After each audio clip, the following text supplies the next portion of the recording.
आज की इस वीडियो में हम बात करेंगे उड़ीसा के बालासोर में जो दुर्घटना हुई है, रेल दुर्घटना, उसमें किस तरह आतंकी साजिश की बू आ रही है। यह अंदेशा लगाया जा रहा है कि इसमें आतंकियों का भी हाथ हो सकता है। दोस्तों, इसके अलावा बात करेंगे उन लोगों की जो लोग अपनी गंदी राजनीति के चलते लगातार जो लोग इस दुर्घटना में मारे गए हैं, उनकी चिता की आंच पर अपनी राजनीति की गंदी राजनीति की रोटियां सेकने में लग गए हैं। दोस्तों, हमारे देश में ऐसे नेता हैं जो वादे तो बड़े बड़े कर कर आते हैं, कहते हैं कि वो जनता की सेवा करेंगे, कहते हैं कि वो इस पद पर आए ही जनता की सेवा के लिए हैं, वो जनता का काम करेंगे, जनता का ख्याल रखेंगे, बड़े बड़े वादे करते हैं।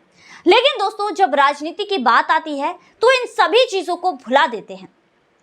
इसमें लोगों की उन्हें कोई परवाह नहीं है कि इस दुर्घटना में कितने लोग मारे गए, कितने घरों के उजाले छिन गए, कितने घरों में मातम छा गया, कितने लोगों की चिताएं जल गई। लेकिन दोस्तों, ये लोग अभी भी अपनी गंदी राजनीति से बाज नहीं आए हैं।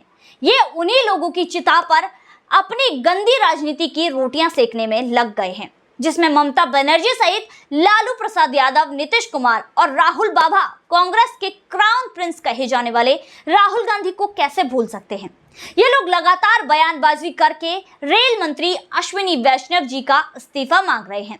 ये लोग शायद अपने कार्यकाल को भूल गए हैं, इनको भी इनका कार्यकाल याद दिलाएंगे दोस्तों, पर आगे चलकर। दोस्तों, यहाँ पर राहुल गांधी भी अमेरिका में बैठकर ऐसी ही गंदी राजनीति इस जो दुर्घटना पर कर रहे हैं, लगातार गलत गलत बयानबाजी कर रहे हैं। दोस्तों, उससे पहले हम बात कर लेते हैं कि आखिर मैं ये क्यों कह रही हूँ कि इस दुर्घटना के पीछे कोई आतंकी साजिश हो सकती है, ये अंदेशा लगाया जा रहा है। दोस्तों, हमें ये नहीं भूलना चाहिए कि इस हादसे के आसपास ही एक और हादसा होने वाला था, जो था कन्याकुमारी एक्सप्रेस के साथ त्रिची में। यहाँ पर पटरी पर छेड़खानी करके इस एक्सप्रेस को गिराने की कोशिश की गई थी। वहीं दूसरी तरफ बात करें, इसी तरह 2 दिन पहले जो अलपुजा जो कन्नौर एक्सप्रेस है, उसमें भी आग लगा दी गई। वो भी जब वो बीपीसीएल के फ्यूल टैंक से महज 100 मीटर की दूरी पर खड़ी थी। दोस्तों, ये बहुत ही बड़ी साजिश के तहत दिखाई दे रहा है। यहाँ पर इसी एक्सप्रेस में 2 महीने पहले भी आग लगाने की कोशिश की गई थी, लेकिन जो आग लगाने वाले व्यक्ति थे वो पकड़े गए थे। दोस्तों, यहाँ पर आशंका जताई जा रही है, ये सारी चीजें, घटनाएं कब घट रही हैं?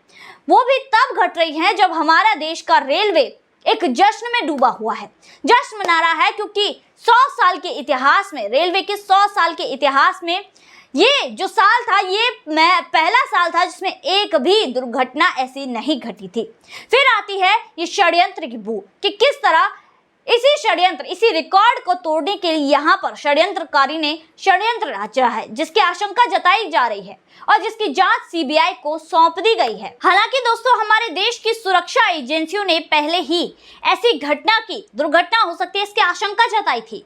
इसमें कहा गया था कि जो आतंकी हैं वो रेलवे लाइन पर छेड़छाड़ करके जरूर किसी बड़े षड्यंत्र को रचना चाहते हैं, जिसका अंदेशा जताया जा रहा था। हालांकि अभी ये साफ खुलासे नहीं हुए हैं कि ये आतंकी गतिविधियों के द्वारा ही किया गया है। लेकिन दोस्तों, इन सब के बीच कम से कम विपक्ष इस्तीफे की मांग तो ना करे, ऐसी गंदी राजनीति तो ना करे, जबकि इन लोगों को पता है कि अश्विनी वैष्णव जी ने किस तरह यहाँ पर रेस्क्यू ऑपरेशन के दौरान काम किया है।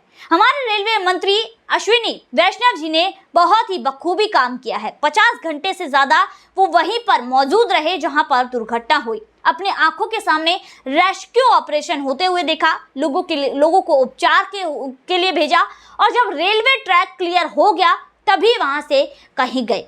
दोस्तों, आज तक भारत के इतिहास में कोई भी मंत्री ऐसा नहीं रहा है जो ऐसे इस तरह जगह पर, जहां पर ऐसी दुर्घटना हो, वहां पर मौजूद रहा हो। मैं अश्विनी वैष्णव जी की तारीफ नहीं कर रही हूं, क्योंकि ये उनका काम है, उनको यहाँ पर रेलवे मंत्री बनाया ही जनता की सेवा के लिए है। लेकिन दोस्तों, ये भारत के ऐसे पहले मंत्री हैं जिन्होंने इस तरह डेडिकेशन के साथ देश की सेवा करनी और लोगों की सेवा करने में जो अहम भूमिका निभाई है। इसके अलावा दोस्तों, उन लोगों को भी उनका इतिहास याद दिला देते हैं जो रेलवे मंत्री रहते हुए अपने काले कारनामों को तो दूसरों के सामने नहीं लेकर आए, लेकिन दोस्तों अब यहाँ पर वो मांग कर रहे हैं अश्विनी वैष्णव जी के इस्तीफे की। लालू प्रसाद यादव जो बढ़ चढ़कर मांग कर रहे हैं कि अश्विनी वैष्णव जी को इस्तीफा देना चाहिए। ये लापरवाही थी। भाई लालू प्रसाद यादव जी ऐसे नेता है जिन्होंने इस तरह के काम किए। उनके रेल मंत्री रहते हुए 51 रेल दुर्घटनाएं हुई और करीबन 1150 से अधिक लोग मारे गए थे। ये वही रेल मंत्री हैं जिनके रेल मंत्री रहते हुए एक स्कैम भी, एक घोटाला भी सामने आया था, जिसमें लैंड फॉर जॉब नाम का एक घोटाला था, यानी कि जमीन के बदले रेलवे में नौकरी दी गई और जिस पर जांच जारी है, जिसमें ये लालू प्रसाद यादव का परिवार फंसा हुआ है। लगातार दोस्तों ऐसे लोग भी बोलते हैं, यानी कि सीधे सीधे कहें तो सूप बोले तो बोले, छलनी भी बोले, जिसमें 72 छेद, जो अपने काले कारनामों को तो डिफाइन नहीं कर पाते, अपने काले कारनामों पर ठीक से सफाई नहीं दे पाते और दूसरों के बारे में इस तरह कीचड़ उछालते हैं। दूसरी तरफ बात करें ममता बनर्जी की, तो जब वो रेलवे मंत्री थी तो 1450 से अधिक लोगों की मृत्यु रेल हादसों में हुई थी।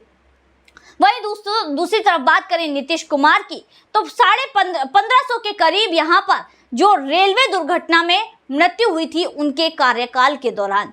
तो यहाँ पर यही लोग इस्तीफे की मांग कर रहे हैं। ये लोग हादसों में लोगों को नहीं देखते कि कितने परिवार उजड़ गए हैं, ये लोगों को नहीं देखते कि कितने परिवारों को सुविधाएं मिली हैं, नहीं मिली हैं, यहाँ से लोग निकाले गए हैं, घायलों को उपचार मिला है या नहीं मिला, इन्हें कोई मतलब नहीं है। इन्हें मतलब है तो सिर्फ और सिर्फ अपनी गंदी राजनीति से, और जिसके चलते ये लगातार ऐसे ही काम करते हैं। अब विपक्ष की बात कर ही रहे हैं, विरोधियों की बात कर ही रहे हैं, तो राहुल गांधी को कैसे भूल जाए।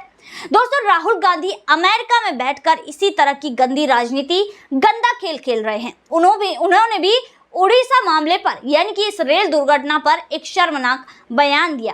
दोस्तों यहाँ पर ये लोग दूसरों को देखकर नहीं सोचते। जिस अमेरिका में ये बैठे हैं उसके बारे में शायद उसका इतिहास भी इन्हें ना पता हो।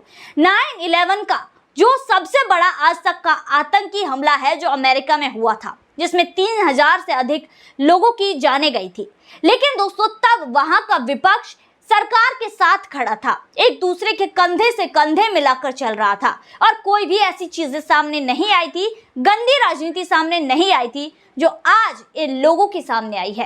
इन लोगों को अमेरिका के विपक्षियों से ही कुछ सीख लेना चाहिए। जो राहुल गांधी अमेरिका में बैठकर भाषणबाजी कर रहे हैं, उन्हें अमेरिका से ही सीख लेनी चाहिए कि किस तरह वहां के विपक्षी सरकार का सपोर्ट करते हैं। राजनीति एक तरफ और जनता एक तरफ, ये चीजें मानते हैं, लेकिन नहीं, इन्हें करनी है सिर्फ और सिर्फ अपनी बेशर्मी, करनी है सिर्फ और सिर्फ गंदी राजनीति। चाहिए तो सत्ता, भूख है तो सत्ता की। दोस्तों आज की वीडियो में बस इतना ही, फिर मुलाकात होगी ऐसी वीडियो के साथ। तब तक के लिए हमारे साथ जुड़िए, हमारे चैनल को सब्सक्राइब कीजिए, वीडियो को लाइक कीजिए और शेयर जरूर कर दीजिएगा। धन्यवाद।